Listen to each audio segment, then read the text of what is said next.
Hi everyone, today I am going to teach you how to remove the forgotten PIN and password in any Android mobiles.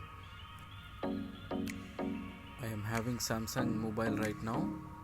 Now I am going to turn off the mobile. As you can see, I cannot turn off. Now I am going to forcefully shut down the mobile.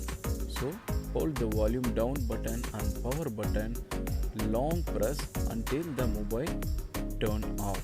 Once the mobile turned off, you have to connect one end to the PC and another end to your mobile.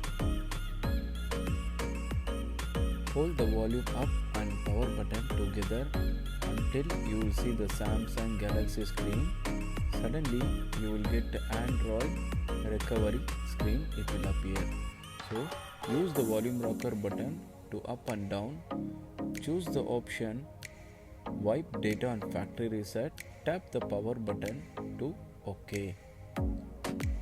And again volume down to choose factory data reset. Tap power button again to OK.